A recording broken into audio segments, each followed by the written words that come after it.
Silakan, Bu. Bismillahirrahmanirrahim. Assalamualaikum warahmatullahi wabarakatuh.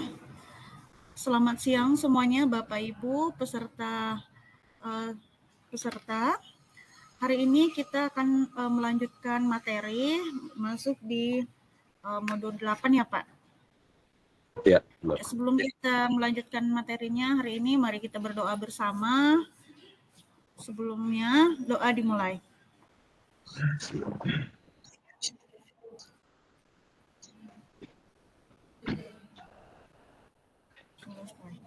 Baik, terima kasih Bapak Ibu. Hari ini kita akan melanjutkan materi yang akan dibawakan langsung oleh Bapak Imran untuk melanjutkan materi. Sesudah ini kita akan penutupan ya Pak. Ini materi terakhir ya Pak Imran? Materi terakhir ya. Iya, baik.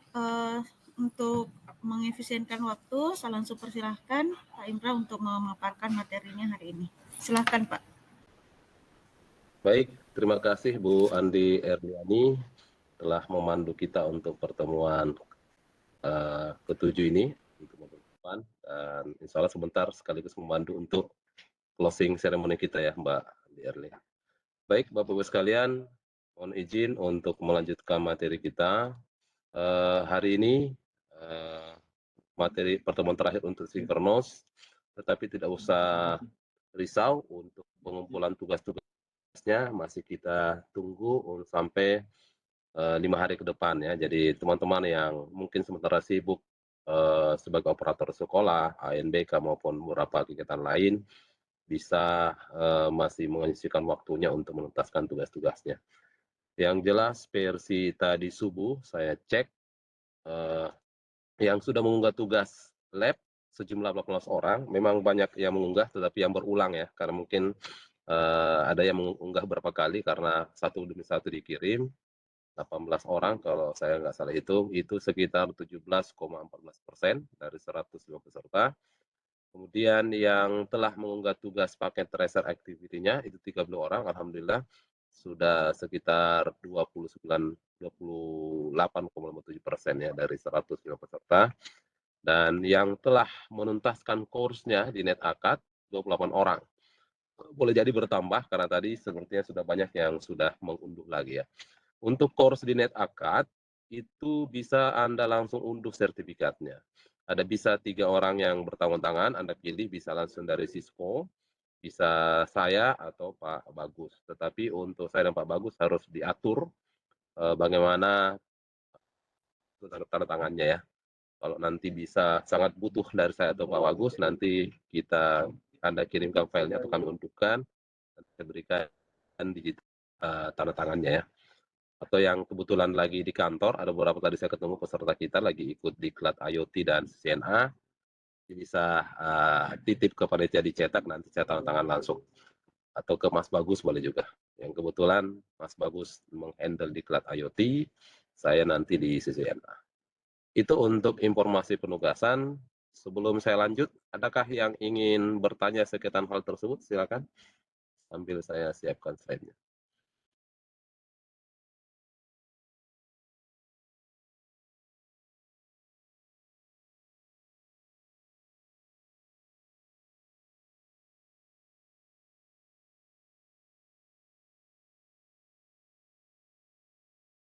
Apakah sudah terlihat? Tidak ada yang bertanya ya, saya lanjut ya. Baik, kemarin sudah dituntaskan di hari Jumat ya, Mas Bagus untuk modul 7-nya, bab 7. Sekarang kita akan masuk ke bab 8, menjadi spesialis keamanan cyber. Ya, kita pakai yang bahasa Indonesia aja ya, nanti kita compare dengan slide yang bahasa Inggrisnya kalau ada hasil translate yang sedikit berbeda ya.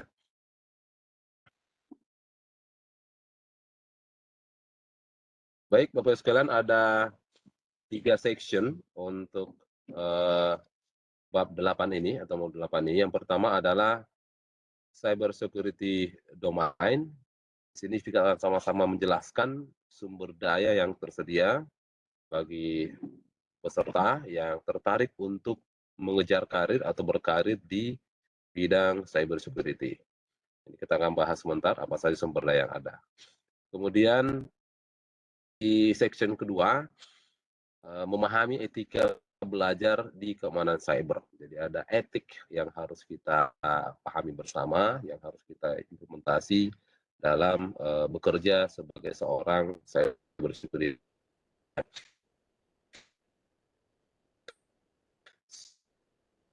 Cyber security jelaskan. Yang terakhir adalah next step. Langkah selanjutnya seperti apa? Nanti kita akan jelaskan bagaimana mengambil langkah selanjutnya menjadi profesional di bidang keamanan.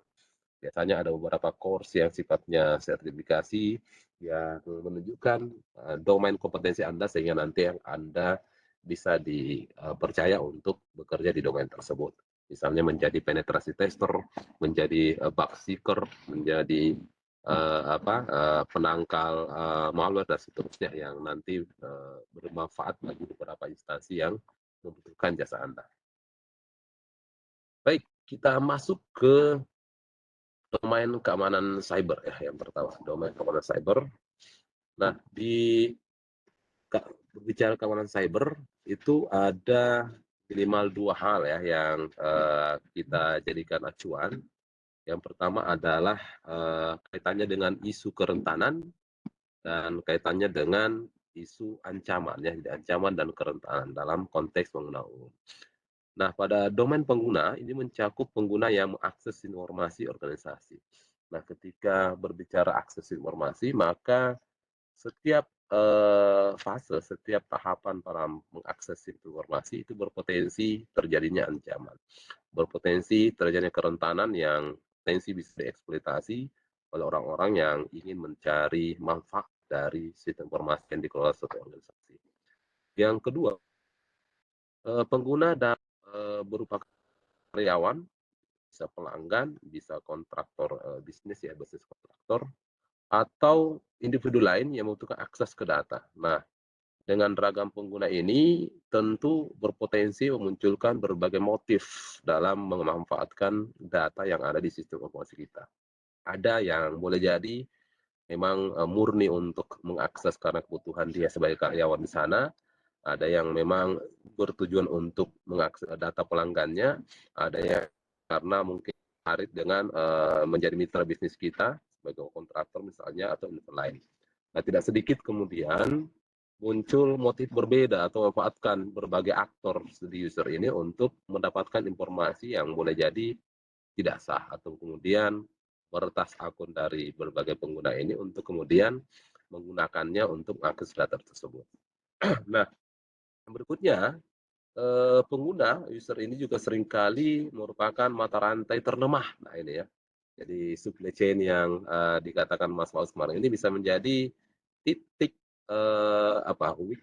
weakest link ya, mata rantai paling terlemah dalam sistem keamanan informasi yang kemudian berpotensi untuk menimbulkan ancaman yang signifikan terhadap apakah itu kerahasiaan ya, confidentiality, apakah itu integritasnya, integrity, ataupun availability-nya, ketersediaan data di organisasi. Misalnya, karena kerentanan dari sisi mindset berperilaku aman, user ini mungkin tidak cermat atau abai mengganti usernya secara rutin, apalagi kalau kemudian kombinasi passwordnya itu masih mudah untuk dilakukan brute force attack misalnya. Nah, itu menjadi kerentanan. Atau ada perilaku user kita yang misalnya ketika login ke sistem informasi kita menggunakan public komputer lalu kemudian tidak sign out. Nah, bayangkan kalau misalnya karena terburu-buru menggunakan komputer bersama di ruang tunggu di bandara misalnya, lalu kemudian sudah login ke sistem kita lalu tidak sign out. Bayangkan kalau kemudian yang ternyata user pengguna di belakangnya itu adalah orang yang kemudian memiliki niat jahat karena sudah terbuka aksesnya ya melenggang begitu saja ya untuk bisa masuk ke sistem data kita. Nah, berikut kaitannya dengan domain pengguna, user domain ini, kita perlu untuk mengelola user dari ancaman ya. Bagaimana kemudian kita membuat prosedur, bagaimana membuat mindset untuk berperilaku aman ya. Yang pertama tentu adalah kita bangun pemahaman. Kadang misalnya dengan melakukan pelatihan bagaimana kesadaran keamanan dan pendidikan pengguna. Jadi, membangun atau mengkondak pelatihan untuk security awareness maupun, education bagi user kita. Nah, kalau kami di KPTK lagi menghimpun data lewat SIM Silaut kami, kalau kemudian para guru sebagai user kami tidak membangun filosofi keamanan, nah boleh jadi user account-nya itu dititip ke temannya, boleh jadi user account-nya itu dititip ke operator. Apa yang terjadi? Datanya kemudian dibuat template. Nah, yang berpotensi diuntungkan mungkin guru tertentu, atau yang berpotensi dirugikan guru tertentu, yang kemudian karena datanya yang di-input secara akurat, boleh jadi yang haus akan pelatihan tidak akan pernah terundang misalnya karena datanya tidak lengkap. Atau yang, sering diundang, ya ada istilah apa, 3L ya, lo lagi, karena datanya yang paling akurat. Nah, itu juga menjadi persoalan ya. Itu contoh di domain kami di pengolahan data peserta. Yang kedua, bagaimana kita mengelola ancaman, pengguna ini bisa kita turunkan tingkat risikonya dengan mengaktifkan dan mengotomatisasi, filter konten maupun pemindahan antivirus. Jadi, otomatisasi untuk mengecek konten-konten yang berpotensi berbahaya, lalu scanning dari antivirus itu penting. Contoh misalnya ketika, email-email phishing yang, berisi attachment yang ingin mencuri, informasi dari pengguna ketika diakses, diklik. Nah, kalau kita menggunakan, otomatisasi filtering, dia akan otomatis masuk ke spam atau ter-delete dan seterusnya.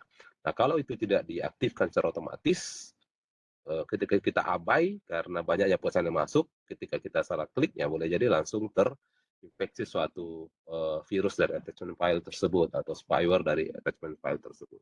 Nah, ini penting untuk mengaktifkan dan melakukan otomatisasi, konten filtering maupun, scanning dari antivirus kita.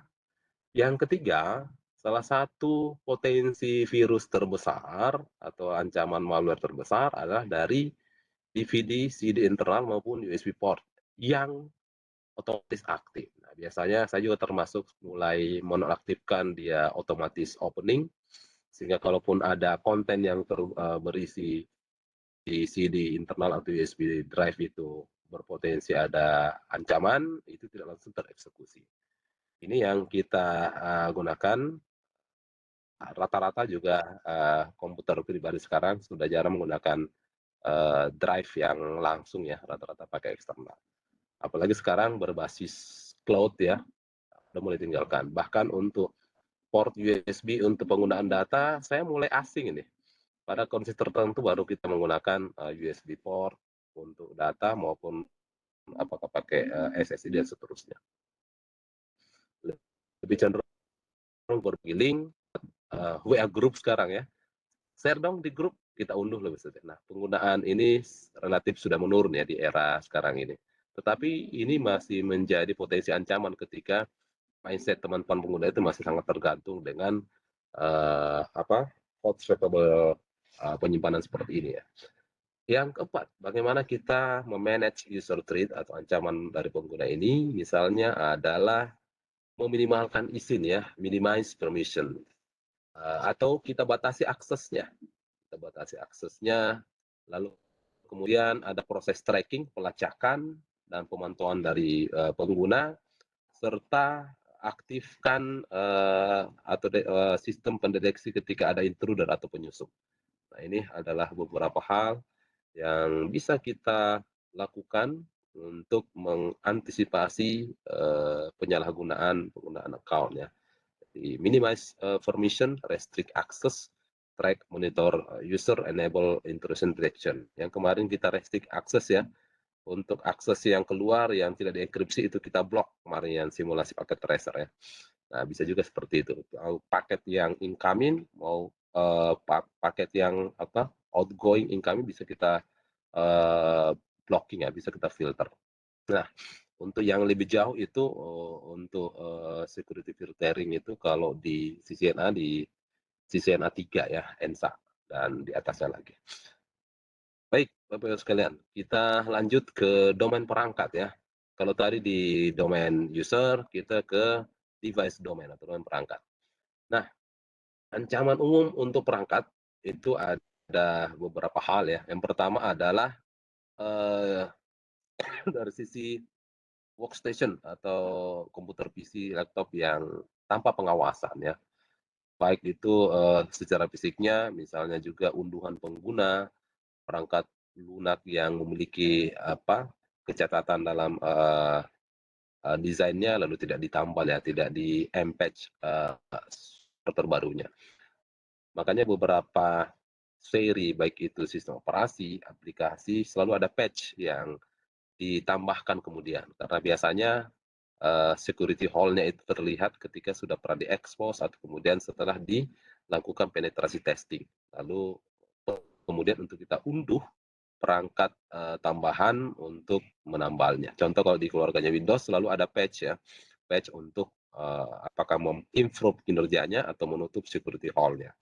Nah, yang kedua, ancaman umum untuk perangkat adalah malware.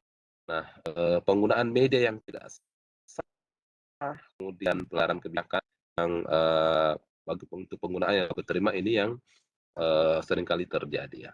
Nah, ini ada matriks, ada tabel, device domain threat dengan countermeasure to manage threat. Jadi misalnya, domain threat-nya adalah device domain threat-nya unattended workstation. Workstation yang tanpa, pengawasan ya. Bagaimana kita mengantisipasi? Kita, laksanakan, establish user account policy, memberikan, kebijakan bagaimana penggunaan account dan password, lalu kemudian, kita ada waktu threshold lock ya. Misalnya nih kita mau, wah ada undangan kawan-kawan makan kambing misalnya di Maros ya. Teman saya di sini yang sering undang makan kambing ada Pak Taha, Pak Magis. Eee, kita karena buru-buru takut kehilangan mau makan kambing, lupa adonan yang harus kita buat, misalnya meninggalkan meja sekian menit harus di-lock komputer, sekian jam harus di-down misalnya.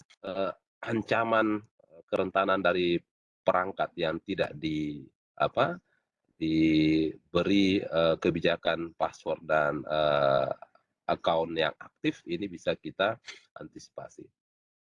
Yang berikut kaitannya dengan device domain threat berikutnya adalah user download.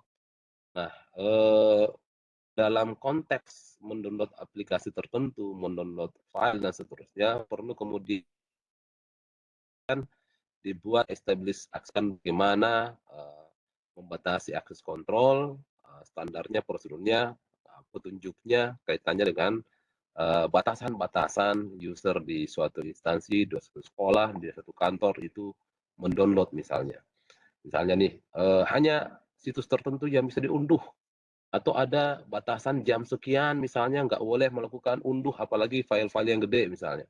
Itu kita atur sehingga, eee, kaitannya dengan optimalisasi perangkat bisa optimal. Misalnya bandwidth sudah terbatas nih, lalu ada budaya semuanya nonton streaming atau download, film-film tertentu misalnya. Nah ini juga berpengaruh. Atau keseringan mengunduh aplikasi, masuk ke situs-situs yang belum terpercaya, mengunduh, file-file gratisan. Nah biasanya yang gratis-gratis itu disusupi, beberapa aplikasi-aplikasi, boleh jadi malware, spyware, dan seterusnya.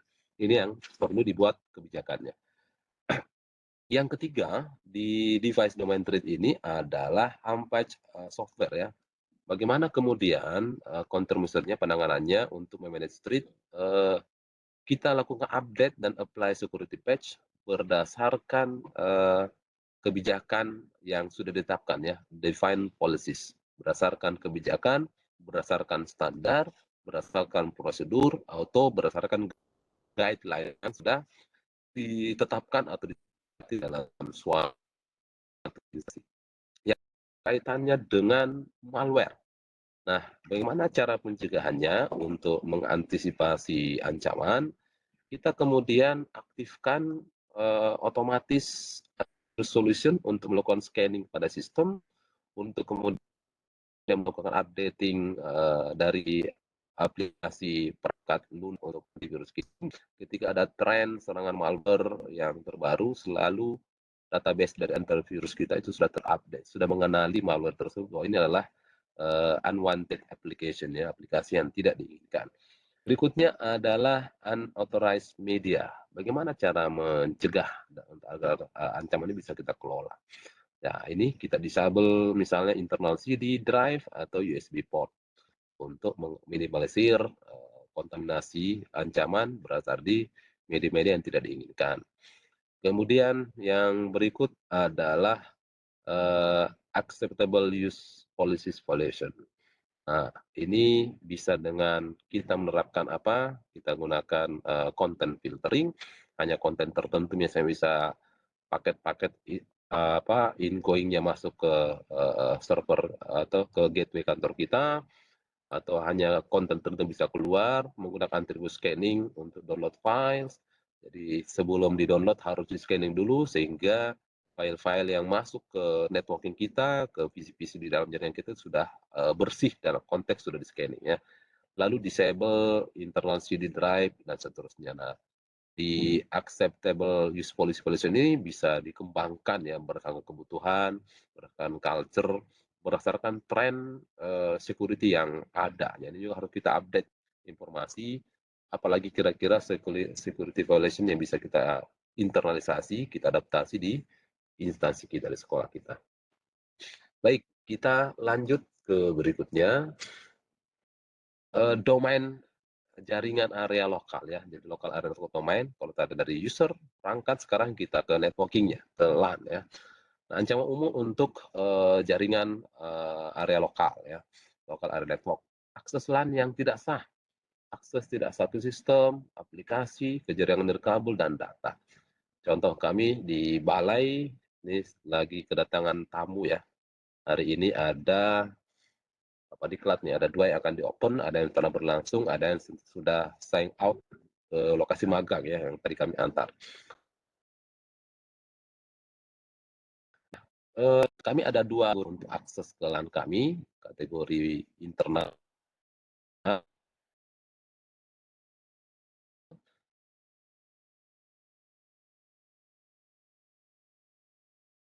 dan juga yang kategori yes ya, hak akses dan seterusnya. Termasuk boleh jadi setiap user ada priority using bandwidth misalnya. Misalnya kalau kawan-kawan internal yang memang sering mengakses untuk kebutuhan kerja itu tinggi, maka jatah bandwidth-nya boleh jadi di assign berbeda dengan yang pengguna biasa saja. Yang berikut kaitannya dengan kerentanan perangkat lunak ya, network operating system software vulnerabilities. Lalu ada kesalahan konfigurasi, lalu kegagalan untuk melakukan pembaruan. Nah, ini beberapa hal kaitannya dengan kelemahan daripada sistem operasi kita yang kemudian bisa jadi kerentanan untuk dieksploitasi.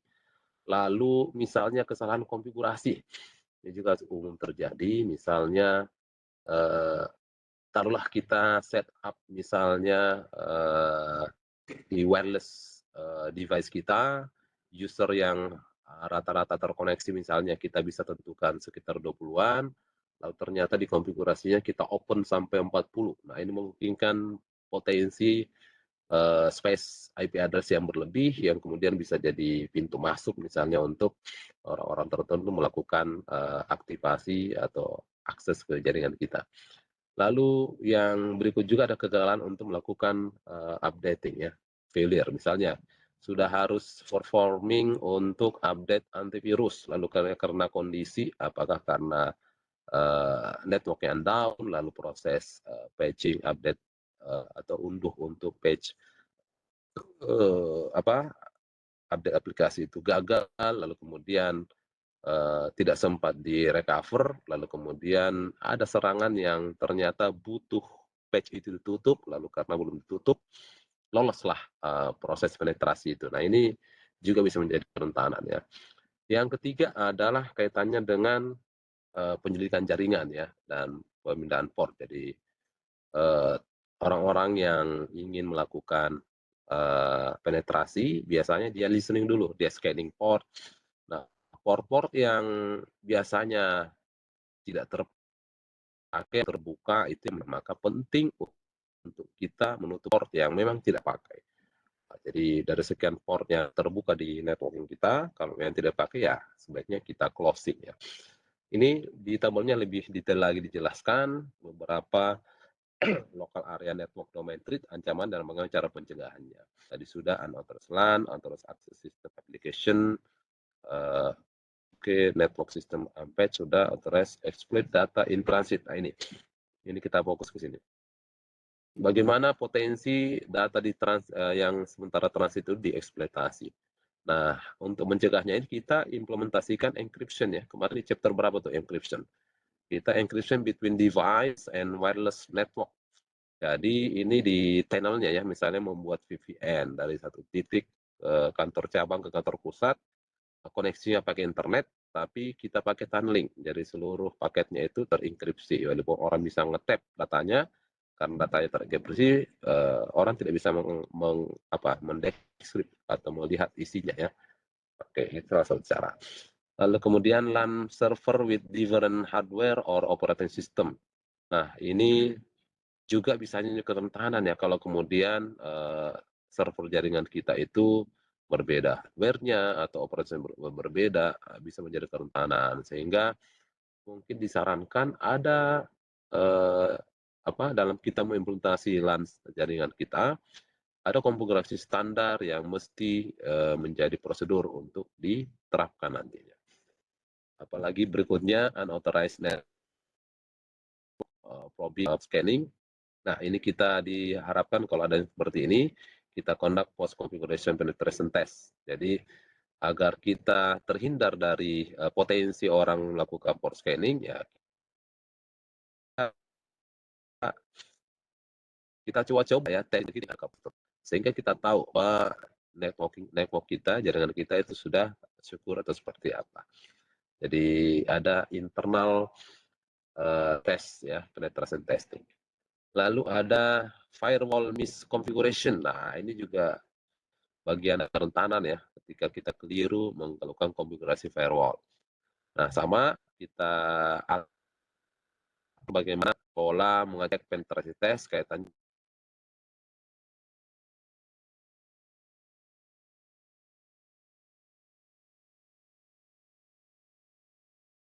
adalah untuk karena kita segmen ya, misalnya user kalau taruhlah sekolah, user untuk kategori siswa itu dibatasi aksesnya hanya ke site-site tertentu atau site yang bisa diakses adalah site yang didaftarkan oleh guru-gurunya. Sedangkan untuk guru mungkin lebih luas lagi, lebih luas, tidak terlalu difilter. Nah, ternyata firewall konfigurasinya berbeda, terbalik misalnya justru guru yang direstrik terlalu banyak, siswanya malah di open. Nah, ini masuk kategori misalnya misconfiguration. Banyak contoh ya, misconfiguration firewall. Dan nanti bisa diuji dengan kita cek, benar nggak nih siswa sudah dilimitasi untuk akses tertentu misalnya. Contoh, di block port yang menggunakan untuk Mobile Legend game misalnya, sehingga ketika istirahat tidak lagi siswa mabar misalnya. Guru boleh akses platform Merdeka Mengajar, jangan sampai itu terblok misalnya, malah nggak bisa ikut di online dan seterusnya. Jadi ini yang nanti dipastikan dibuat di conduct post configuration penetration test. Itu untuk ancaman atau common threat dari sisi LAN ya. Kita pindah ke potensi ancaman yang lain. Ancaman untuk untuk perangkat ya, perangkat. Tadi yang LAN, oke. Common threat to the private cloud ya, private cloud. Nah, ini yang tadi ya, sorry, saya keliru. LAN, nah ini ancaman untuk private cloud dan tertampan atas ya. Nah, ada beberapa hal yang dimunculkan sini 1, 2, 3, 4, 5, 6 ya. 3 yang di highlight. Yang pertama adalah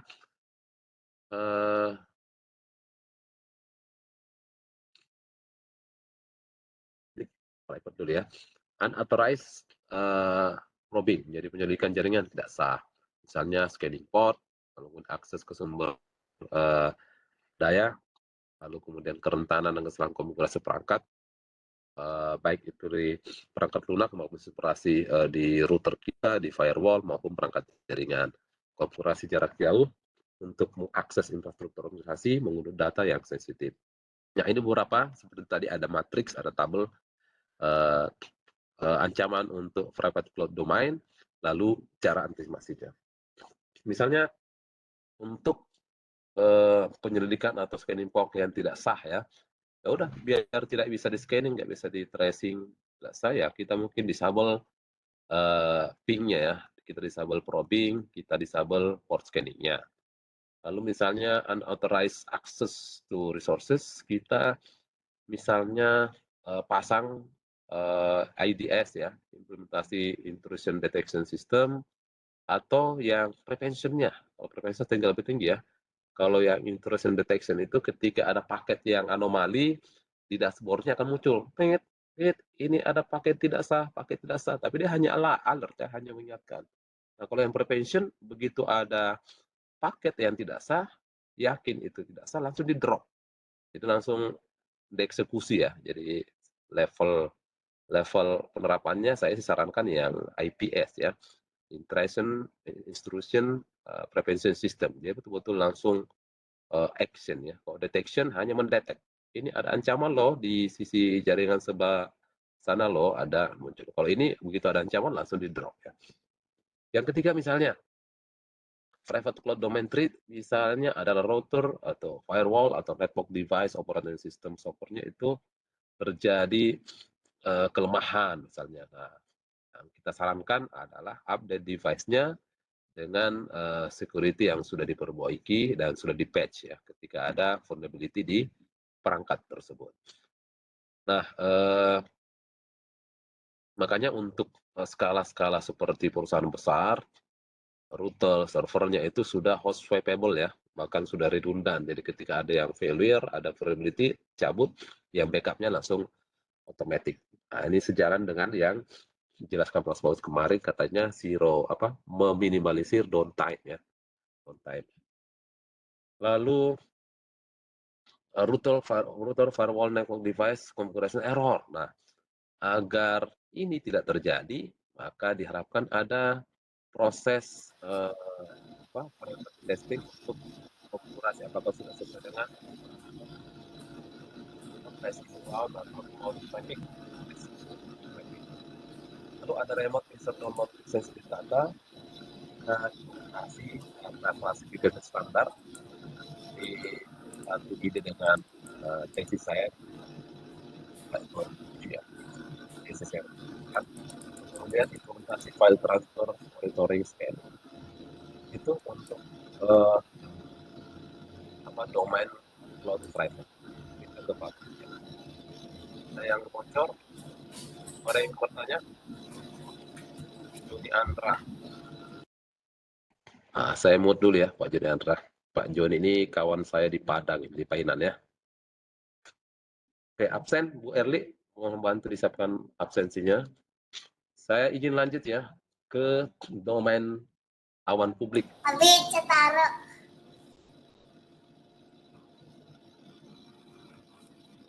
Erli, boleh bantu di mute. Pak Joni Andra, di mute dulu.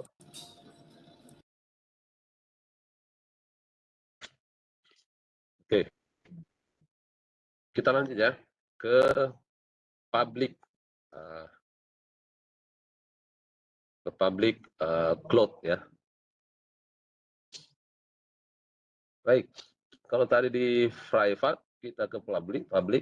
Jadi ancaman untuk cloud public ini misalnya adalah pelanggaran data breach ya, data breach, kehilangan data atau pencurian kekayaan intelektual, kredensial yang dikompromikan. Nah, itu beberapa hal ya. Termasuk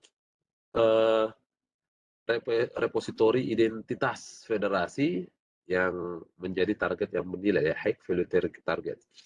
Lalu yang potensi menjadi ancaman di public cloud adalah pembajakan akun hijacking,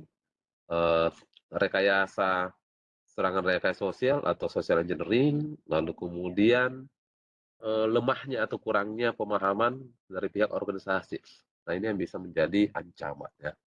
Kita lihat beberapa potensi bagaimana mengatasi ancaman tersebut, misalnya data breach ya, atau pelanggaran data.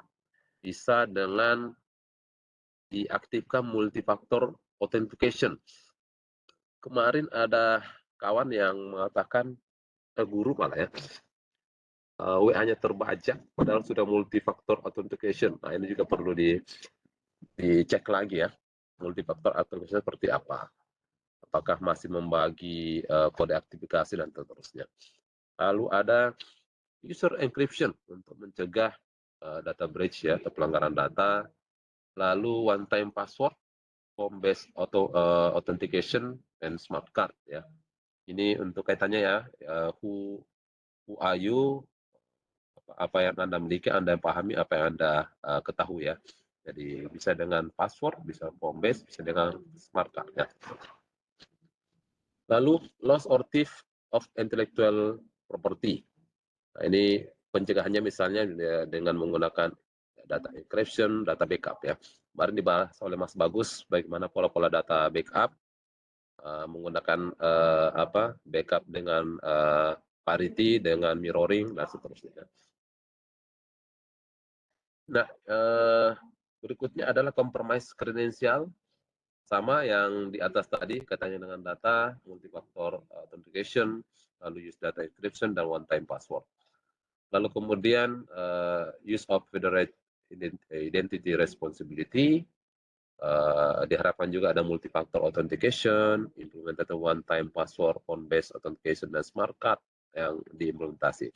Lalu untuk bagaimana account hijacking ini dihindari, sama ada disarankan multifaktor authentication, implement one time password dan phone based authentication serta smart card. Itu beberapa. Ada dua terakhir ini untuk lack understanding of the part organization, lemahnya pemahaman dari beberapa bagian di organisasi. Ini diharapkan ada kerjasama, agreement yang kaitannya dengan kesepakatan dengan tanggung jawab masing-masing. Lalu yang social engineering attack, ini diharapkan ada program peningkatan kesadaran, baik itu internal maupun pihak lain, sehingga tingkat pemahaman karyawan, masyarakat itu meningkat. Mana potensi-potensi pola ancaman yang berbasis social engineering ya. Banyak sekali skenario-skenario dari social engineering yang makin meningkat juga ya kreativitasnya dalam konteks kejahatan tersebut. Nah, yang terakhir adalah compliance violation. Ini dengan bisa dengan policy dan beberapa kebijakan yang lain. Baik, berikutnya adalah physical facilities domain ya, domain fasilitas fisik. Ancaman umum untuk fasilitas fisik ini misalnya adalah ancaman alam ya, natural disaster, kaitannya dengan cuaca, kaitannya dengan bahaya geologi, kaitannya dengan gangguan listrik. Nah, listrik pekan lalu ya, hari apa nih saya ngajar kita mati lampu, melanjutkan materi Mas Bagus, hari Kamis.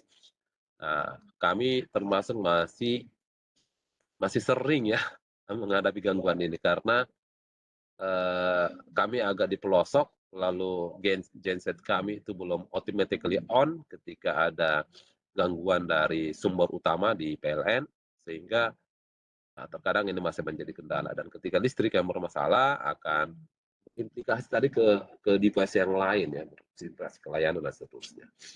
Lalu kemudian unauthorized access yang tidak sah ke fasilitas, lobby terbuka, open lobbies, pencurian, pusat data atau data center yang tidak terkunci, kurangnya pengawasan. Ini adalah beberapa potensi ancaman kaitannya fasilitas fisik. Lalu ada rekayasa sosial, social engineering ya, pelanggaran pertahanan kaitannya dengan data ya, dengan metrik-metrik elektronik yang tidak diikuti ya.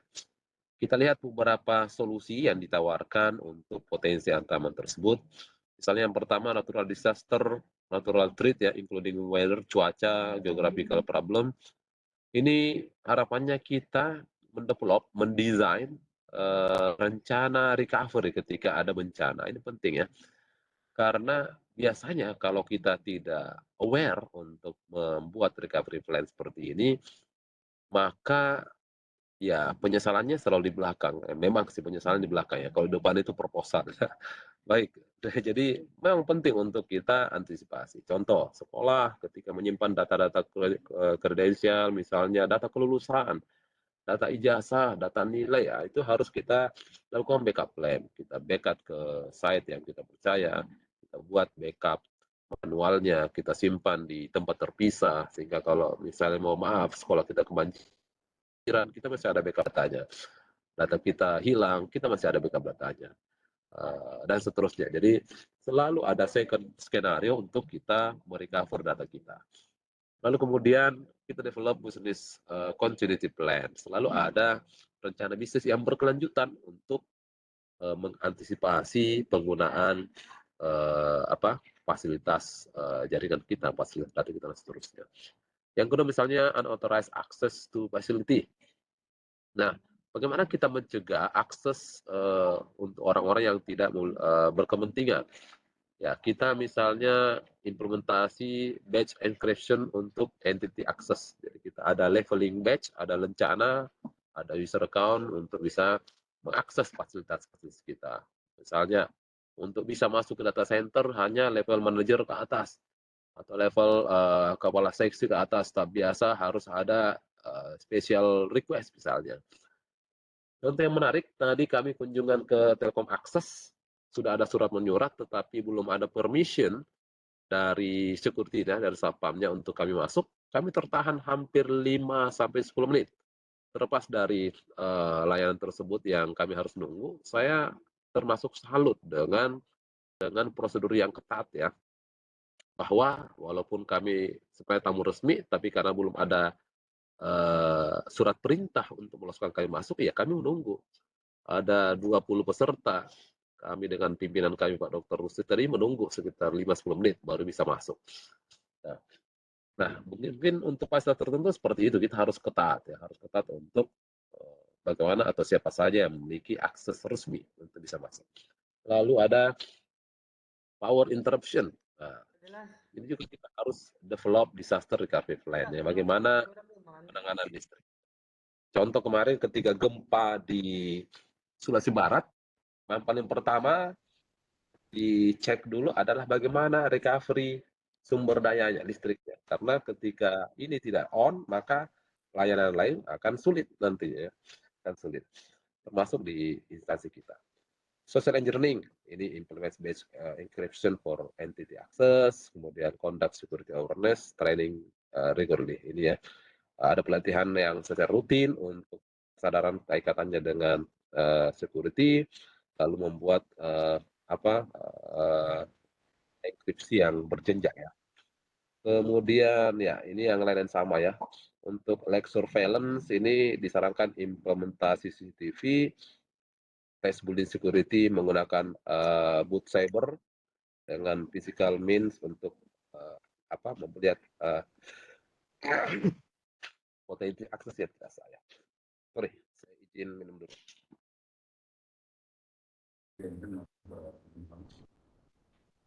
Aduh, saya belum.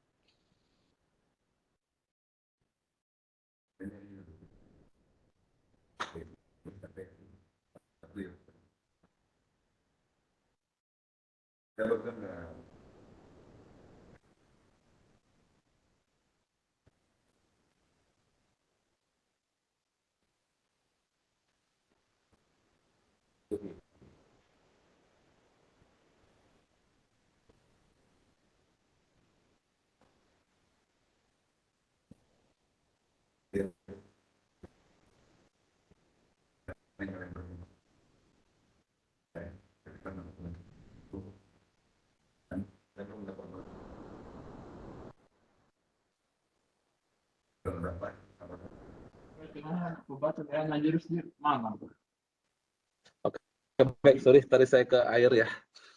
Nggak bermasalah nih, cuaca dingin. Baik, apalagi tadi lack of surveillance, unlock data center.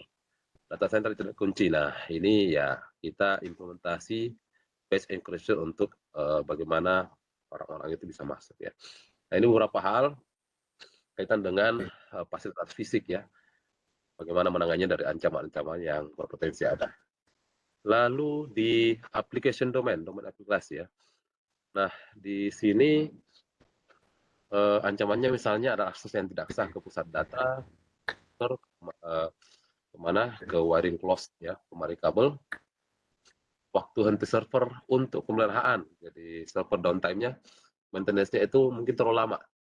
Di Cisco kalau ada downtime server maintenance biasanya diinformasikan ya ke email kita, sehingga misalnya ada ujian lagi downtime ya, biasanya sudah ada reminding-nya kalau memang ada downtime. Nah, beberapa instansi karena apa?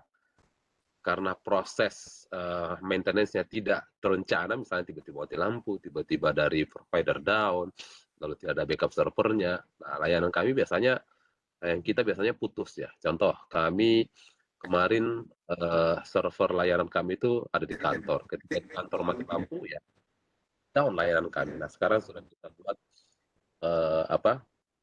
menyimpan juga server kita di titik yang potensi layanan terhenti itu tidak terlalu tinggi, jadi kita kurangi. Lalu kerentanan perangkat lunak, sistem operasi jaringan, ini juga ya, lalu akses tidak sah ke sistem atau data hilang. Nah, dari sekian kondisi ancaman untuk aplikasi ini ada beberapa countermeasure-nya ya untuk mengantisipasi, memanage ancaman tersebut, dari mulai buat standar policies, data recovery plan, business continuity plan untuk yang server downtime ya. Kalau kami yang urgent, ini termasuk urgent kalau di kami ya, server downtime. Misalnya si guru-guru ingin daftar plan kami, lalu kami servernya tidak bisa melayani, nah ini menjadi big problem ya. Saya tidak tahu kalau di sekolah, untuk PPDB kemarin terpusat di provinsi ya, kalau Sulsel ya, provinsi lain nggak tahu. Misalnya masyarakat sudah ingin mendaftar, lalu tiba-tiba aplikasi online-nya tidak bisa diakses karena down. Nah, ini juga perlu kita garansi ya, garansi layanan tersebut. Network operating system software vulnerability. Nah, ini ya kita patch ya, kita unduh patch-nya, kita update secara lengkap dan secara regular ya. Ada authorized access to system. Authentication, monitor log file. Nah, ini yang kita lihat. Jadi untuk mencegahnya ya kita multifaktor ya untuk login-nya. Nah, kalau sudah terlanjur masuk ya kita butuh log file untuk kita lihat. Ini siapa saja sih yang masuk? Ini yang masuk ini mengakses apa saja sih? Nah, dari apa? Dari jejak-jejak di log file ini yang nanti bisa kita lihat. Nanti di security forensik ini sangat berguna ini monitor log file ini. Lalu kemudian data loss.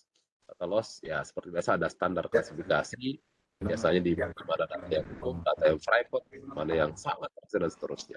Kalau ada proses backup prosedur. Ada yang bocor, ada yang bertanya? Iwan Setiawan, saya mod dulu ya. Baik. Lalu kemudian downtime of IT system untuk for an extended period ya. Nah, untuk antisipasi ini ya harus kita memiliki rencana untuk disaster recovery. Business continuity plan ya. Yang bertanya, silakan. Betul. Kalau bisa katakan enggak.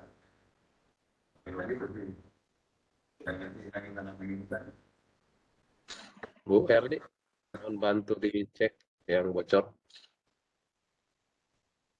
Baik, dan terakhir adalah software development vulnerability. Ya, kita conduct software testing, lalu prior to launch ya. Jadi kita tes aplikasi kita, di mana titik kelemahannya, lalu kemudian kita launch kembali.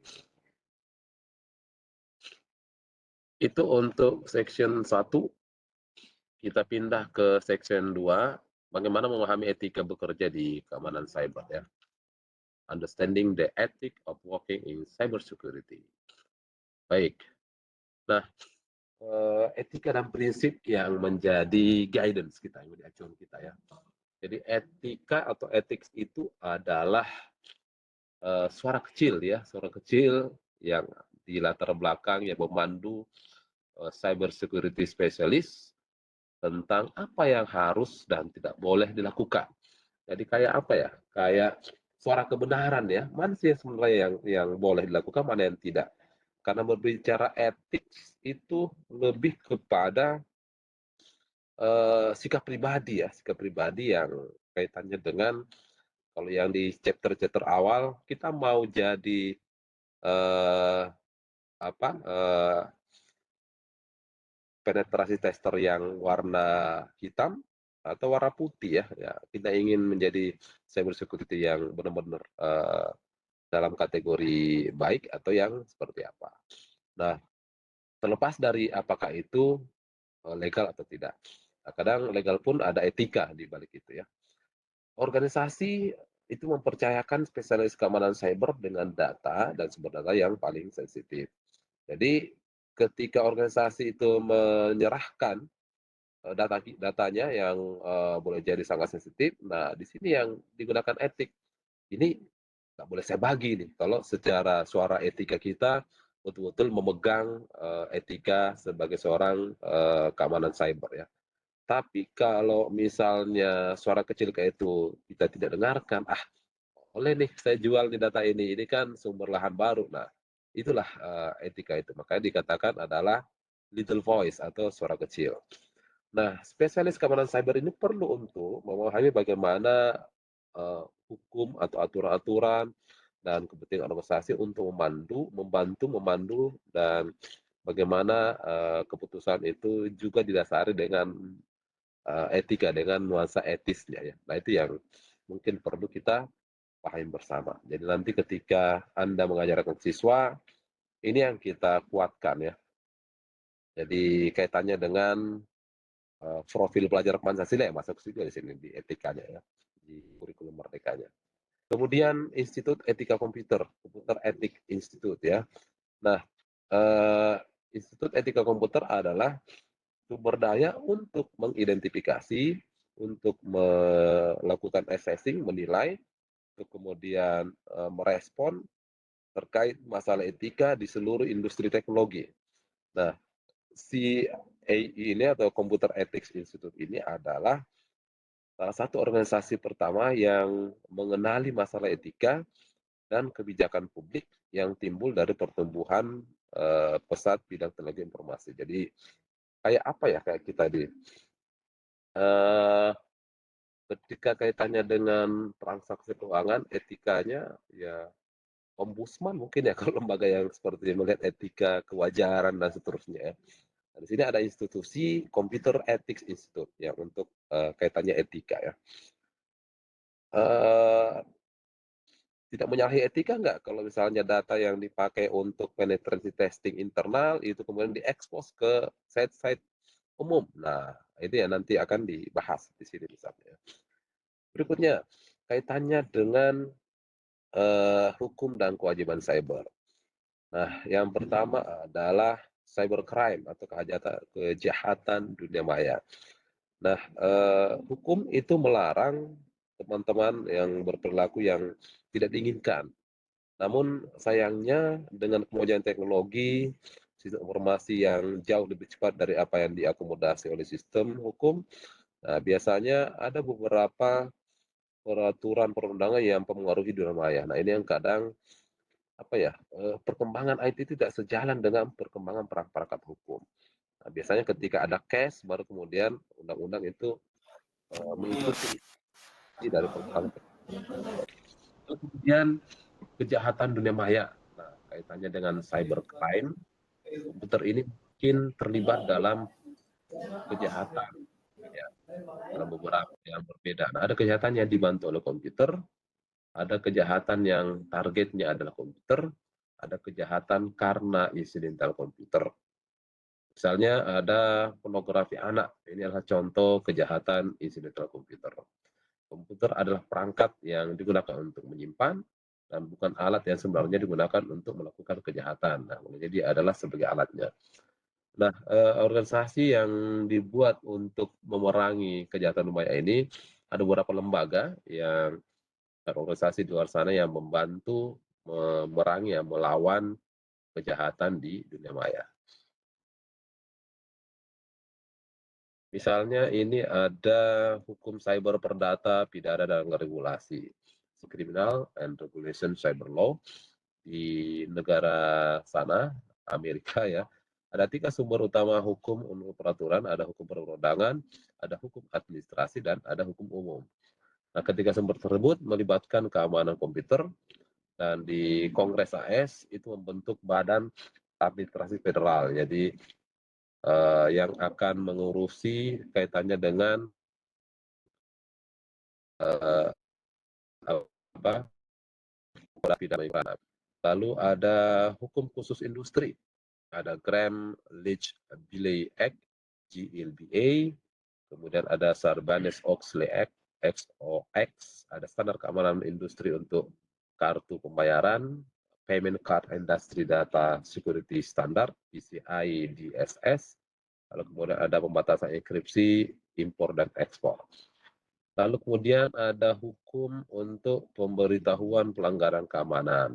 Misalnya Undang-Undang Privasi Komunikasi Elektronik atau Electronic Communication Privacy Act (ECPA). Lalu ada Undang-Undang Penipuan dan Penyalahgunaan Komputer. Ini Computer Fraud and Abuse Act di tahun 1986. Itu beberapa regulasi. Kemudian kaitannya dengan protecting privacy. Ada Undang-Undang Privasi 1974, ada Undang-Undang Kebebasan Informasi FOIA, Family Education Record Privacy Act, dan seterusnya ya. Ada juga hukum internasional ya, kaitannya dengan Convention of Cybercrime, lalu ada Pusat Informasi Privasi Elektronik, Electronic Privacy Information Center ya, EPIC. Itu beberapa hukum dan kewajiban di cyber. Kemudian sekaitan dengan situs web informasi keamanan cyber. Nah, ini ada beberapa referensi ya. Untuk National Vulnerability Database atau database kerentanan nasional, itu NVD adalah penyimpanan dan data manajemen untuk vulnerability berbasis standar di pemerintah AS untuk menggunakan Security Content Automation Protocol atau SGAP. Ada CERT ya, CERT ini yang CSIRT, Software Engineering Institute, SEI, di Carnegie Mellon University. Ini membantu pemerintah dan organisasi Indonesia untuk mengembangkan, mengoperasikan, memelihara sistem perangkat lunak yang inovatif. Lalu ada pusat badan internet, ini diartikan ya, Internet Storm Center. Ini menyediakan layanan analisis dan peringatan gratis untuk pengguna dan organisasi internet. Juga bekerja dengan penyedia layanan internet untuk mengurangi cybercrime. Internet Storm Center juga mengumpulkan jutaan entry log dari sistem deteksi intrusi atau Intrusion Detection System (IDS). Kemudian setiap hari menggunakan sensor yang mencakup 500.000 IP, alamat IP dari sekitar 50 negara. Ya. Lalu ada Advanced Cyber Security Center ACSC, ini adalah organisasi nirlaba yang menyatukan industri, akademisi, dan pemerintah. Jadi ada industrinya, ada akademisinya, ada pemerintahnya. Ini disatukan untuk apa? Untuk mengatasi ancaman dunia maya tingkat lanjut. Jadi sudah kolaborasi ya dari pihak swasta, akademisi, dan pemerintah.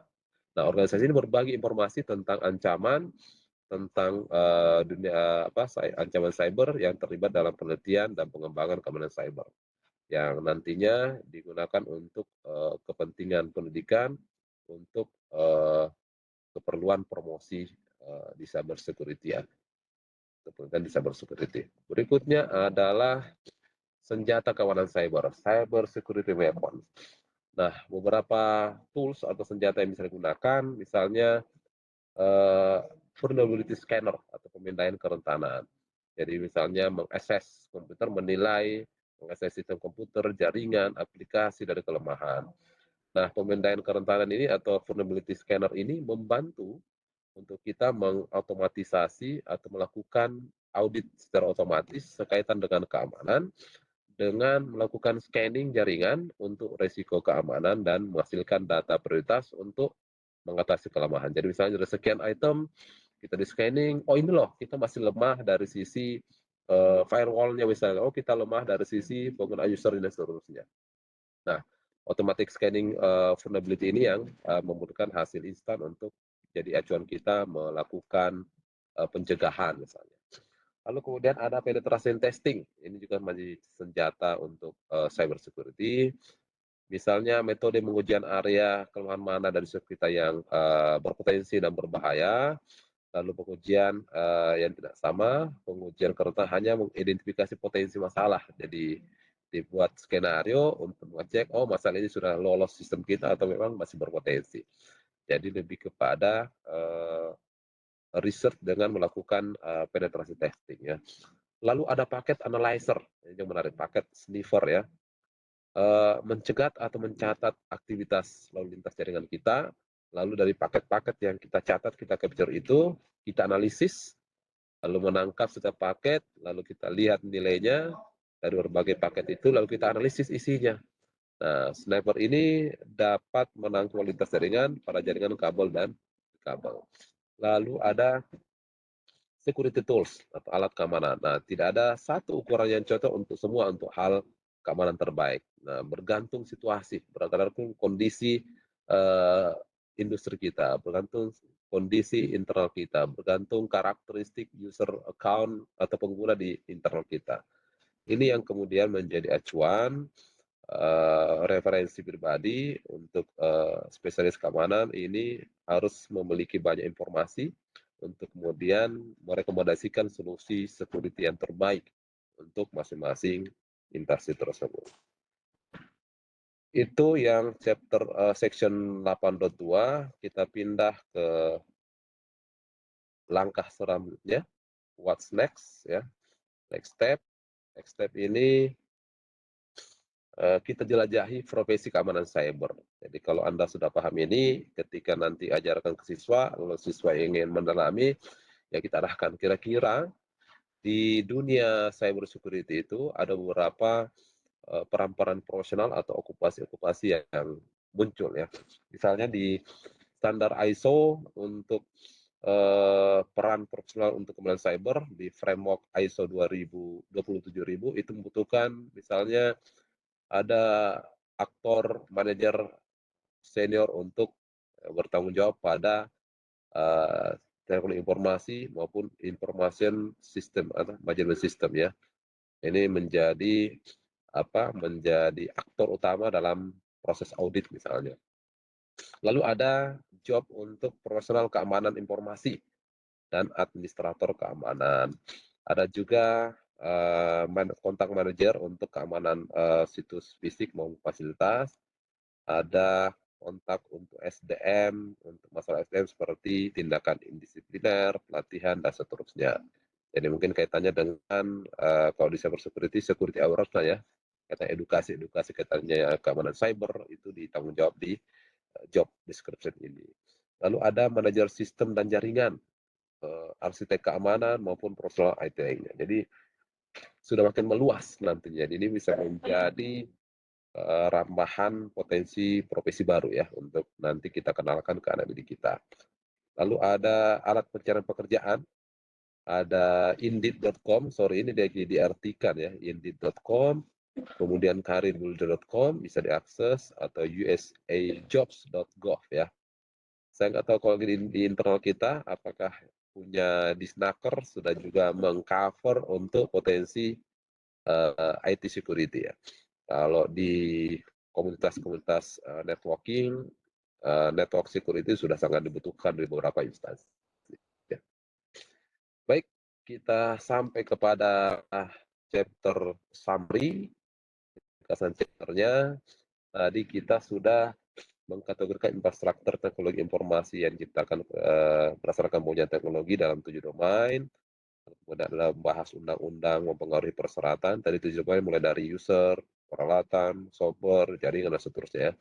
Lalu undang-undang seperti berfokus pada perlindungan kerahasiaan, ada undang-undang kaitannya dengan perlindungan integritas, dan yang terakhir adalah kaitannya dengan bagaimana langkah selanjutnya yang ingin lebih jauh menjadi spesialis keamanan cyber. Di beberapa job opportunity itu tersedia spesialis ya nantinya untuk nanti diarahkan untuk diikuti nantinya. Itu mungkin Mbak Erli untuk sesi pertama ini. Sebelum saya lanjutkan ke simulasi paket trailernya, mungkin ada yang ingin bertanya, ingin berdiskusi, dipersilahkan. Silahkan.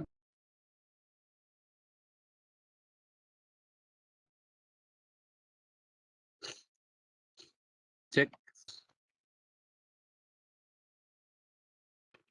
Kalau tidak ada, kita cek materi di LMS.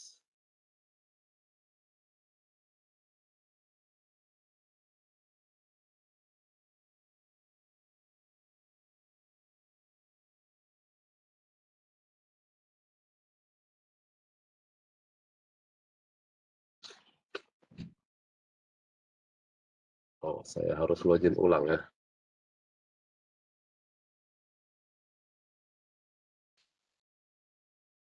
Apakah ada pertanyaan Bapak Ibu? Silakan.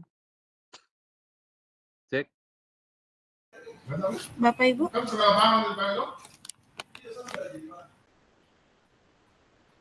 Kalau tidak ada, akan saya coba sharing paket. Dilanjut saja, Pak. Akan Bu Erli di-share juga daftar hadirnya. Baik, Pak. Sambil mungkin siap-siap ini Pak. Ini 10-15 menit. Setelah itu kita masuk ke penutupan ya. Saya open dulu.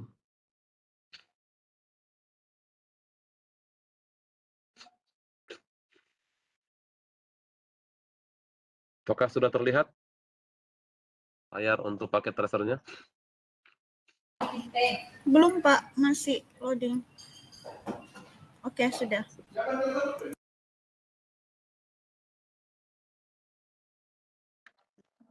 Baik, saya reset dulu ya. Ini sudah saya kerjakan tadi malam. Saya restart dulu, reset activity. Oke. Silakan bagi yang ingin mengikuti untuk paket tracer ke chapter 8 ini. Baik, paket tracer ini judulnya adalah Skill Integration Challenge. Jadi akumulasi ya beberapa keterampilan di paket tracer sebelumnya. Kita lihat alurnya, ada addressing table. Ini harus kita akses sebentar. Misalnya kita ingin SSH ke HQ router, ke FTP server, nanti kita akses IP-nya ya. Ada HQ router, ada VPN server, ada HQ wireless, ada FTP atau web server, ada backup file server ya. Nah, ada keterangan di sini, discriminating activity includes many of the skill that you have adequate. Jadi ini adalah akumulasi dari aktivitas di mana ini adalah gabungan dari beberapa aktivitas yang sudah Anda dapatkan di course sebelumnya ya. Nah, Anda akan melakukan konfigurasi pada wireless router, mengupload dan mendownload file dengan menggunakan file transfer protocol atau FTP, connect securely untuk remote site menggunakan VPN, dan secure Cisco iOS router, mengamankan router Cisco-nya ya. Nah, implementasinya ini dalam bentuk perintah, tidak lagi diberikan step by step template-nya dalam bentuk apa yang harus dilakukan ya. Implementation note, you only have access to the Metropolis HQ site. Jadi kita hanya mengakses Metropolis HQ site ya. Kita tidak bisa mengakses home healthcare-nya, tidak bisa mengakses Godan Health branch-nya ya. Nah, you can access all the server and PCs within the site for testing purpose. Jadi kita bisa mengakses semua server dan PC yang ada di Metropolis Bank ya. Di sini bisa kita akses semua. Berikutnya, yang pertama, kita butuh mengimplementasi dengan persyaratan berikut. Yang pertama di Selly's komputernya Sally pada Metropolis Bank HQ. Nah, pertama kita diminta mengupload Security XT dengan menggunakan FTP web server dengan menggunakan user account-nya Sally, passwordnya FTP access. Nah, apa nama file yang kita akan upload adalah Security XT. Nah, ini dulu, lalu kita gunakan IP address untuk FTP web servernya untuk melocate address table-nya. Berarti kita pakai FTP ini ya, 10 IP address-nya 10.44.1.252. Baik, kita akses Sally di Metropolis Bank. Sally ini PC-nya. Lalu kita diminta untuk mengakses via FTP ya. FTP.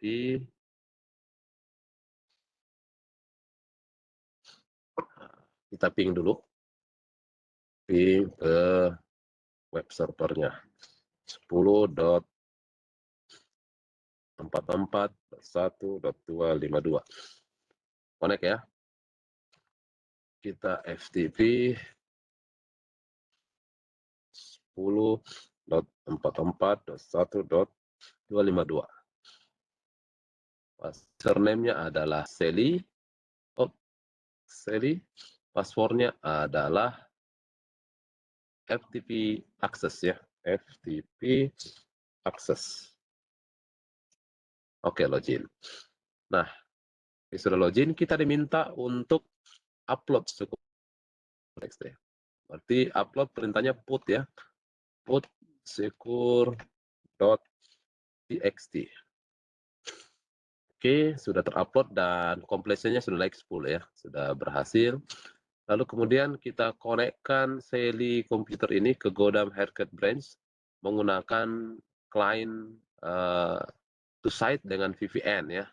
Gunakan IP address untuk VPN-nya. VPN server ini 209.165.201.19. Kita connect pakai VPN. Grup name-nya adalah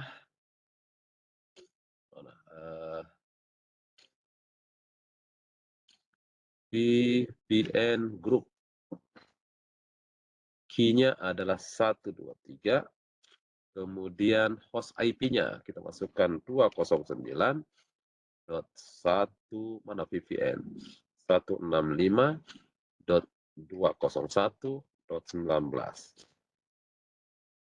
Lalu username-nya kita gunakan Sally dan passwordnya adalah mana dia? VPN Sally. VPN Sally. Coba connect.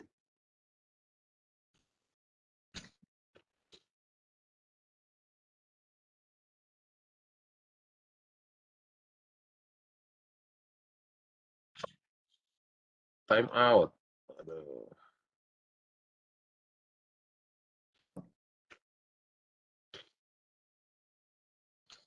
Kita cek apakah ada yang typo. VPN Group, oke. VPN Group. Connection time out. Mau deh ya, kita ping dulu. Bisa nggak dia ping?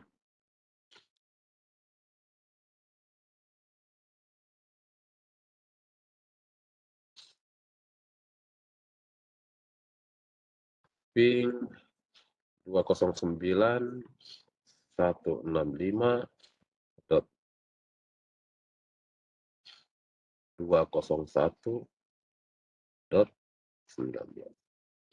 Bisa ya?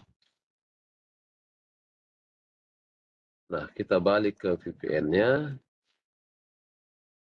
Grup name-nya adalah VPN Group. Passwordnya adalah 123. Host IP-nya adalah 209.165.2001.19. Username-nya adalah Sally. Kemudian passwordnya adalah VPN Sally. Oke, sudah connect. Nah, kita kemudian diminta untuk dengan koneksi VM kita akses FTP ke backup file ya, backup file server. Oke, kita balik ke sini. FTP mana backup file 10.44.2.10. Username-nya adalah Sally, kemudian passwordnya adalah secure Sally. Oke, kita sudah masuk FTP dalam jalur VPN. Kita diminta untuk mendownload get data.txt. Oke, sudah berhasil, sudah naik. Untuk Sally komputer sudah, kita pindah ke Pil laptop ya. Ini kita quick. Kita pindah ke Pil laptop. Mana Pil laptop? Pil. Ini ya.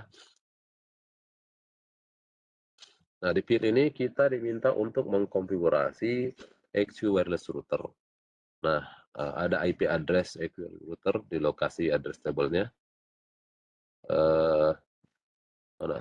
Wireless router ini. Oke, 10.4.24. 10.4.24. 10 lupa lagi kan 10.4.0.44.0.254. Oke, sudah connect. Passwordnya adalah admin. Usernya admin, sorry. Passwordnya adalah p@ssword.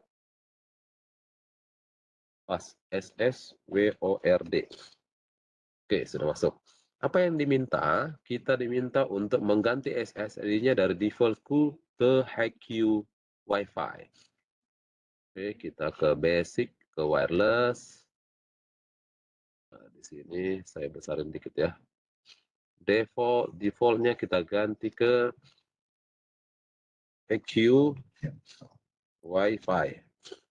Kemudian ini enable ya, broadcast SSID-nya.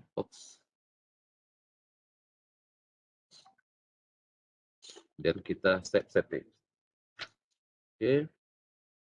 Lalu kita pindah ke bagian wireless security. Sini kita diminta pakai WPA2 personal. Lalu AS, paraprasenya adalah mana paraprasenya? Cisco 321. Oke. Sudah kita save. Oke. Sudah 70. Lalu kita secure HQ router-nya dengan masih menggunakan komputernya Pil ya. Kita secure HQ router-nya, secure SSH. Kita pakai secure SSH, bisa pakai bawah ini ya. IP address-nya router ini 209.165.201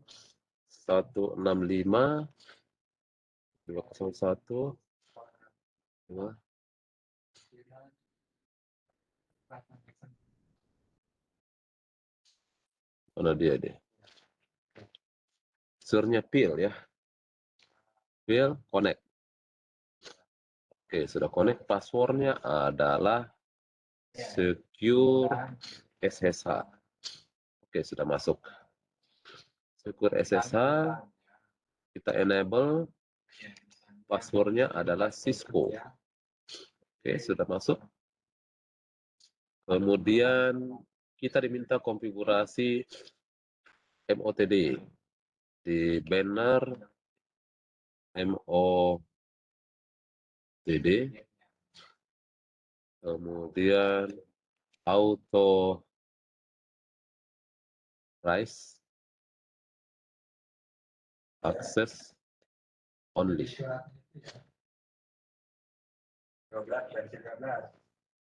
Oh, ini validnya. Invalid ya.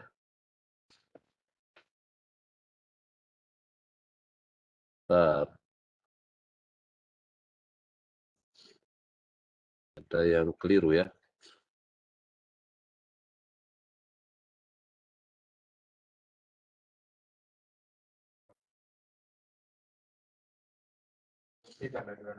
Sorry.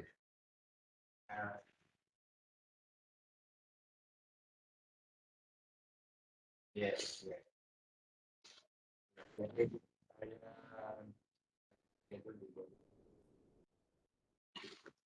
Banner MOPD.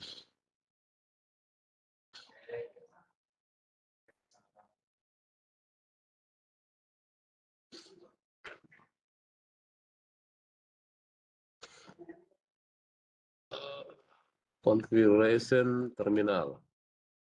Oh, di sini dulu ya. Kita belum masuk ke configuration. Banner MOPD apa? Authorize access only ya. Oke. Kemudian kita diminta untuk secure boot image ya. Oke, sudah. Exit. Kemudian oke, yes. Lalu kita minta masuk ke laptopnya Gina ini ya. Kita konekkan ke SSID HQ Wi-Fi. Masuk ke PC wireless. Connect. Refresh dulu. Ini HQ. Connect. Sore tadi apa?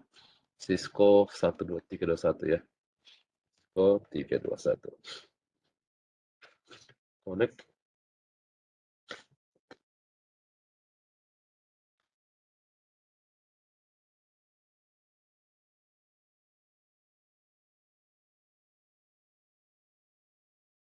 Oh, cancel tadi ya. Cisco 321 connect. Saya salah klik tadi. Ini sudah connect. Saya pikir itu sudah tuntas ya. Oh, kecuali analisis 90 ini karena ini ya. Yang secure boot image-nya tidak masuk di scoring kayak ini. Tapi seperti itulah hasilnya.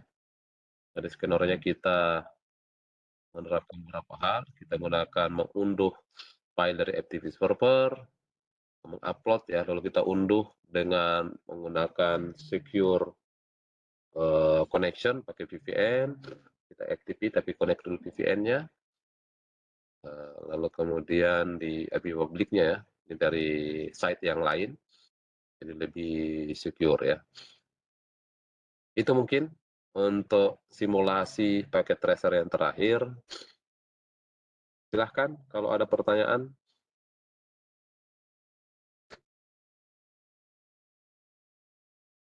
Mbak Erli, silakan sambil mulai diundang Pak Kepala.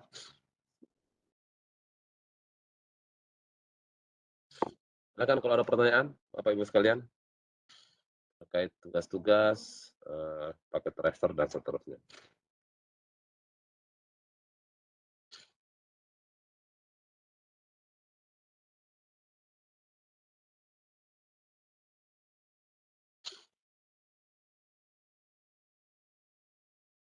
Silakan Bapak Ibu sekalian, adakah kesulitan dalam mengerjakan paket tracer activity untuk modul 8 ini?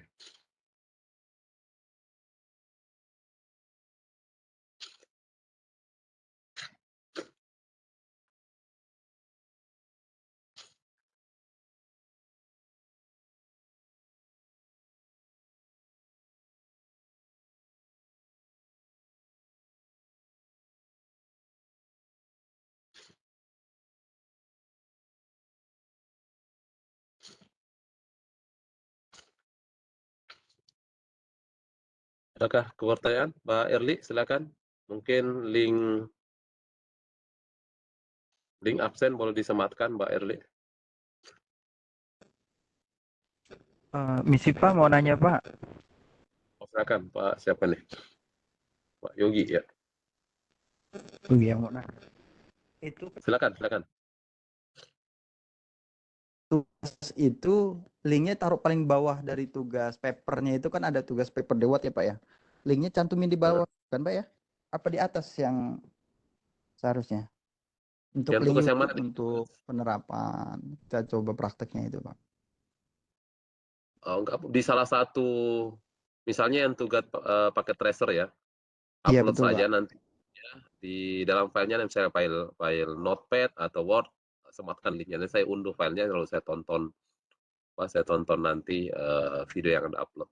Kalau itu berupa video yang diunggah di YouTube.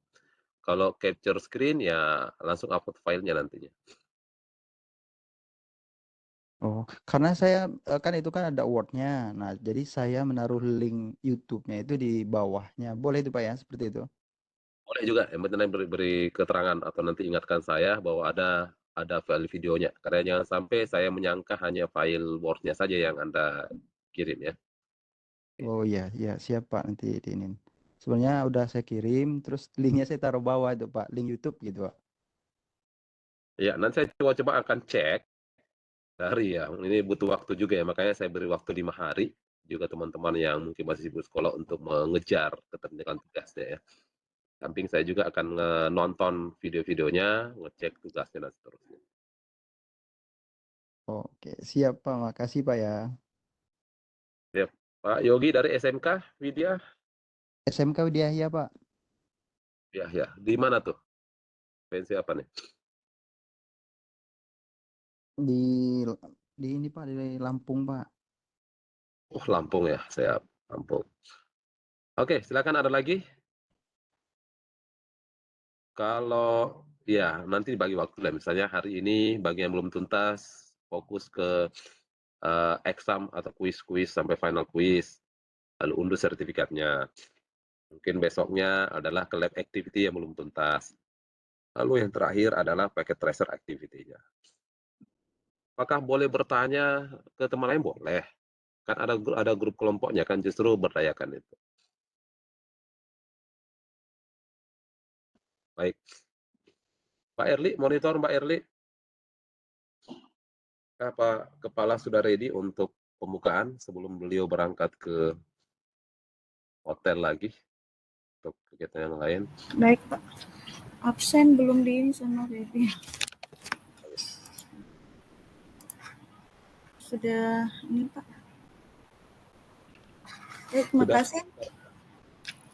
Ada yang ingin ditanyakan peserta yang lain sebelum kita akhiri sesinya? Bapak Ibu peserta cyber, cukup ya Pak Ino, sudah tidak ada yang mau bertanya lagi. Apakah mereka mengerti atau tidak mengerti? Jadi tidak ada yang bisa ditanyakan. Gimana Pak? Kita Ya, yang jelas langsung. teman lagi fokus ke tugas. Boleh kalau sudah ready Pak Kepala, kita undang untuk nanti saya laporan dulu, Iya. baru nanti ditutup oleh Izin Baik, bertanya. ya ada yang silakan. bertanya, silakan. Silakan Pak Eko. Saya Eko Suteno dari SMK Negeri 1 Klaten. Mohon maaf ini tanya di luar materi. Ini kemarin itu kita sudah ikut upskilling, reskilling. Itu kita dapat sertifikat. Nah itu masa sertifikatnya habis, apakah bisa untuk resertifikasi? Pak Imron mungkin, Bapak Bu Andi. Oke, Pak Eko Sutikno ikut diklat apa tahun lalu? Dulu upskilling apa ya? Yang di Jakarta Utara itu Pak. Lupa ini, apa itu? Apa yang di Lupa. Jakarta Utara? Yang kelautan ya? Revitalisasi. Oh, Revit berarti 2018 itu Pak Eko. Ya, 2018. Itu apa ya, sertifikat uji kompetensinya? Iya, itu bisa diperpanjang atau tidak? Kalau bisa, langkahnya bagaimana gitu, Pak? Oke, kalau Revit itu kan dulu apa diklat diklatnya Pak Eko, mohon izin. Iya. Nama Gimana, Pak? diklat yang diikuti. Karena dulu kalau seingat saya Revit itu menggunakan LSPP 2 masih berbasis klaster. Nah, berbasis klaster itu kan berarti paspor skill ya, karena hanya satu course ya, hanya satu Iya. klaster kalau nggak salah. Berarti belum Saya bisa ngajuin Wah, untuk sertifikat. Gimana? saya ikut 2 klaster kemarin. Oh, udah klaster. Diklat apa? Iya. TKJ atau TKJ juga. Revitalisasi TKJ. TKJ ya? Oh yang di SMK itu ya? SMK apa kemarin tuh? Iya. Ah. Yang Ya nanti disampaikan saja, boleh nanti ke saya atau Mas Bagus, biar kami cek apakah bisa. Tetapi info yang terakhir dari SP kami, kalau kemarin berbasis klaster, sekarang kita berbasis okupasi. Jadi ngambil yang standar, yang sekali uji bisa langsung Garuda. Jadi kalau saya saran Pak Eko, daripada nanti ngajuin lagi yang klaster, ngajuin aja yang versi terbaru.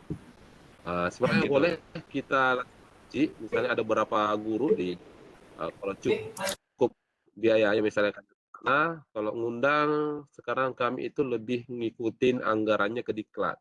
Jadi kalau hanya uji doang berarti biasanya jalur mandiri itu Pak Eko. Oh, Nah, sekarang diatur saja gimana ujinya, misalnya siap di tempat Pak Eko, berapa orang kami datang nanti dengan asesornya. Nah, itu gitu. bisa kalau memang kompeten langsung logo Garuda sekarang karena okupasi ya, bukan lagi berbasis klaster. Oh iya. Oke, terima kasih, Pak. Siap, Pak Eko.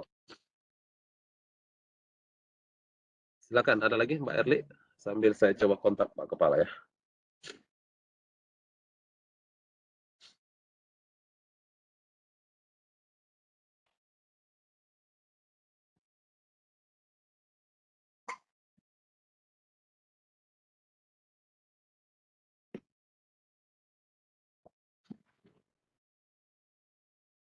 Ya, halo Assalamualaikum.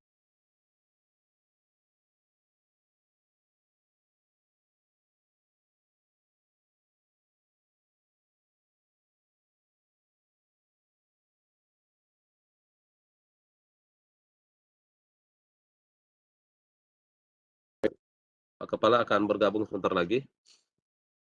Yang mau bertanya juga sekalian hal-hal apa ide-ide yang ingin ditawarkan diajukan ya, boleh disampaikan ke Kepala nanti.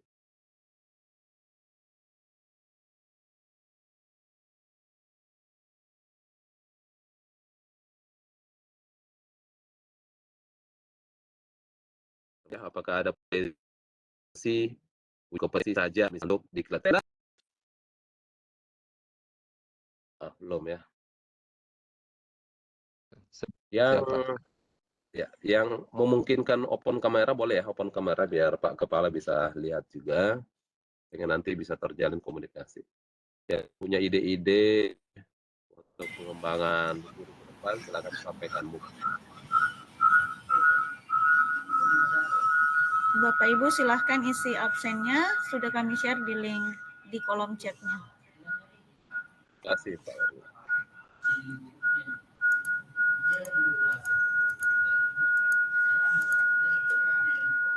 Atau sebelum kita akhiri, boleh mungkin Pak diaktifkan semua kameranya, kita foto bersama.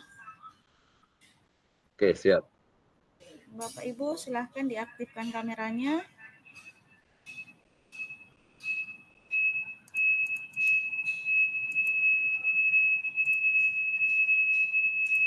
Halo, tes. Masuk ya? Iya. Masuk siap, Pak. Pak. Oke, Pak silakan, Dokter. silakan. Silakan Pak Erli, mungkin boleh dimulai.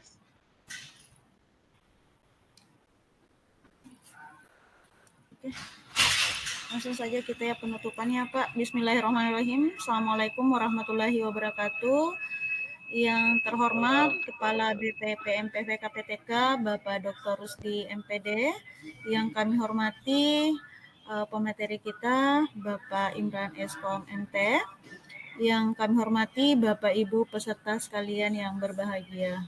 Pada hari ini kita sudah sampai di acara penutupan kegiatan cyber security. Bapak Ibu 2 minggu kita sudah mengikuti materi ini, semoga bermanfaat untuk Bapak Ibu semuanya. Baik, sebelum kita akhiri kegiatan hari ini, Pak Ino, ada Ya. laporan yang ingin disampaikan?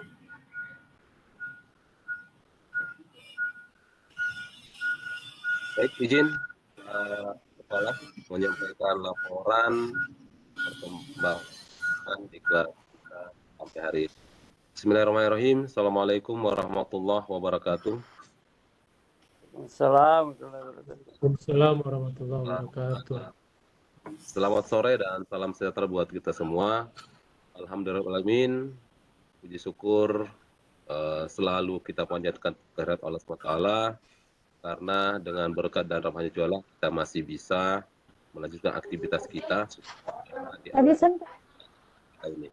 Baik, Kepala Dr. Haji Rusdi MPD, izinkan saya melaporkan perkembangan pelatihan kita ini.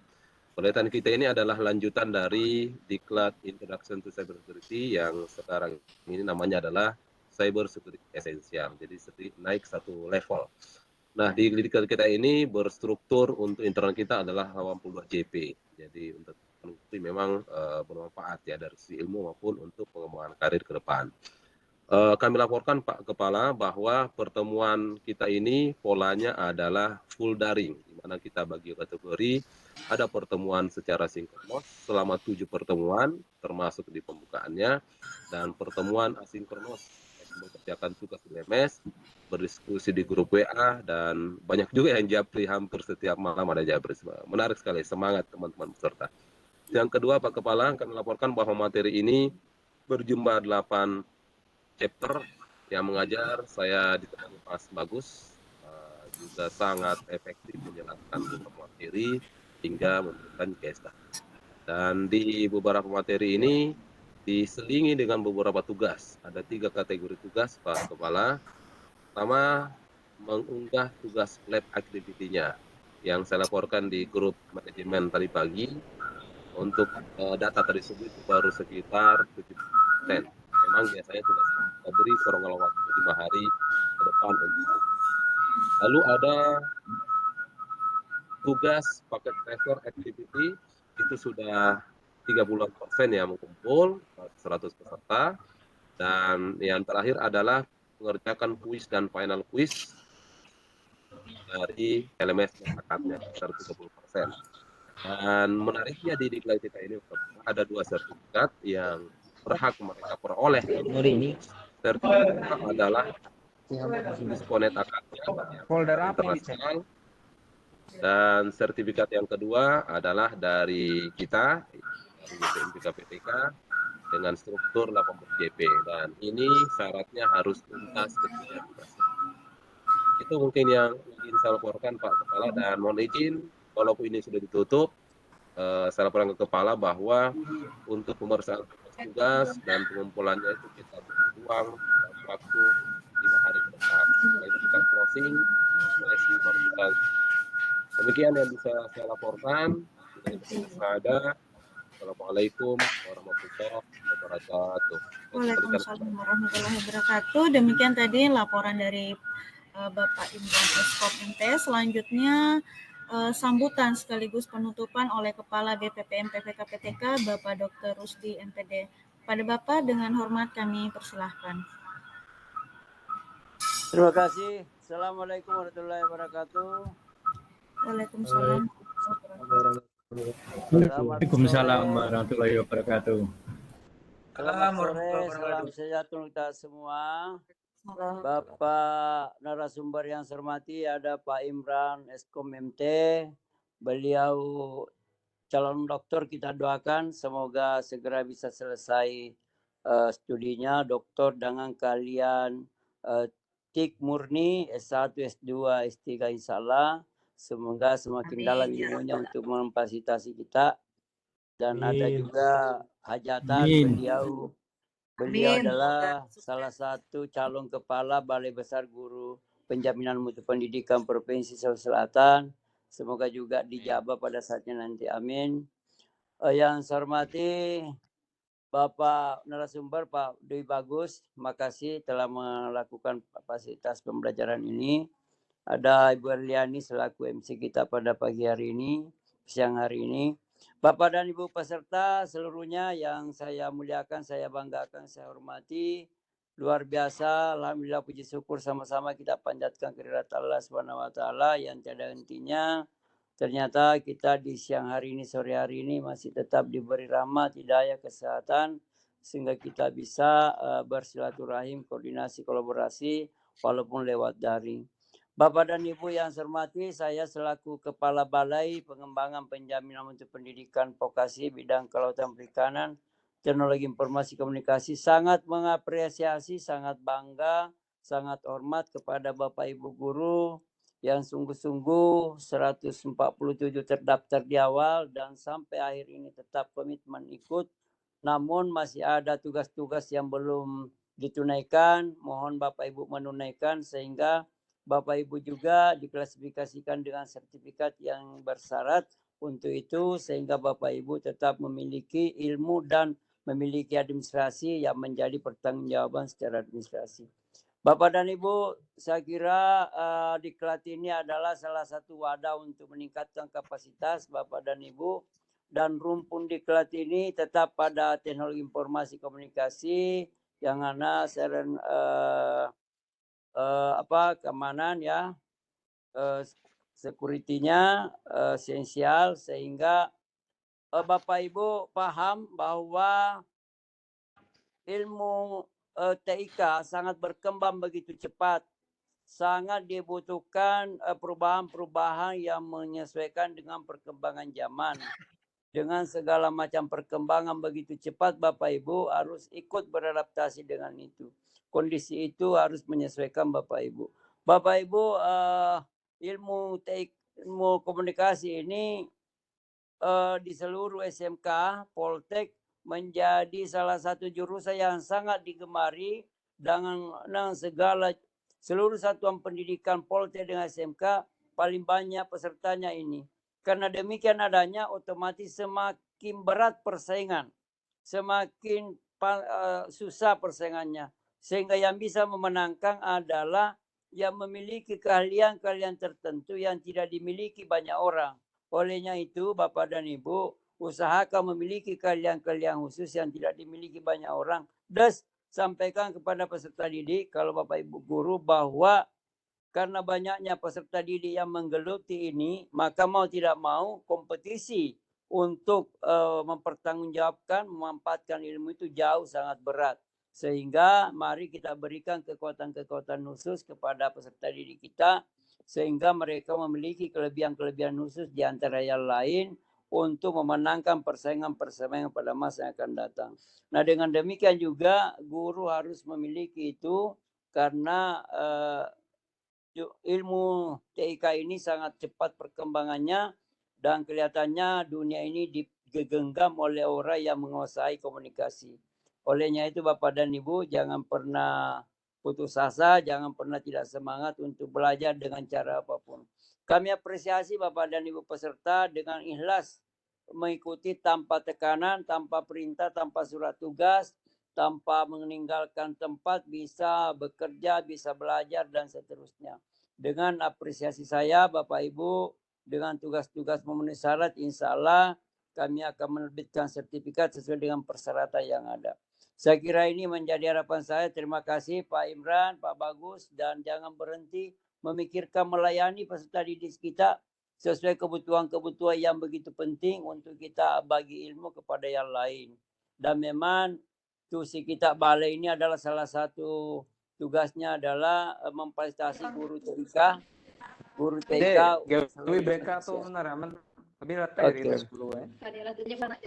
Saya kira ini yang menjadi penekanan saya. Mohon narasumber masih ada lanjutan dengan naik 1 grade lagi ilmunya sehingga memang guru-guru kita, peserta kita memiliki keahlian-keahlian khusus untuk diri sendiri, individu, keluarga, dan peserta didik kita dan sebagainya. Karena dengan TIK ini memang kita bisa senang, tapi ada juga orang yang disusahkan. Malah ada orang harus berada di penjara, di terali besi karena TIK juga. Nah, Kalau kita tidak pahami semua itu, boleh jadi waktu-waktu tertentu kita tidak sadar bahwa kita adalah pelanggar undang-undang TIK itu. Olehnya itu, Pak Imran, Pak Bagus, jangan berhenti membagi ilmu kepada mereka-mereka yang membutuhkan untuk kita semua juga. Saya kira itu selamat untuk program ini. Bapak Ibu telah mengikuti sungguh-sungguh, seluruh prosedurnya sudah jalani. Hari ini kita akhiri dan insya Allah semoga program berikutnya muncul lagi untuk tetap kuat menguatkan Indonesia. Saya kira itu. Mengucapkan alhamdulillahirrahmanirrahim. Diklat untuk program ini kami nyatakan ditutup. Sekian. Assalamualaikum warahmatullahi wabarakatuh. Waalaikumsalam warahmatullahi wabarakatuh. Bapak Ibu, demikian tadi sambutan sekaligus penutupan oleh Kepala BPPN PPK PTK, Bapak Dr. Rusdi MPD. Terima kasih Pak atas sambutan dan penutupan untuk kegiatan cyber security ini. Sebelum kita akhiri kegiatan ini, mari kita berdoa bersama. Semoga apa yang telah kita terima selama 2 minggu ini memberi manfaat bagi kita semua, dapat disebarkan, dapat dimanfaatkan. Doa dimulai.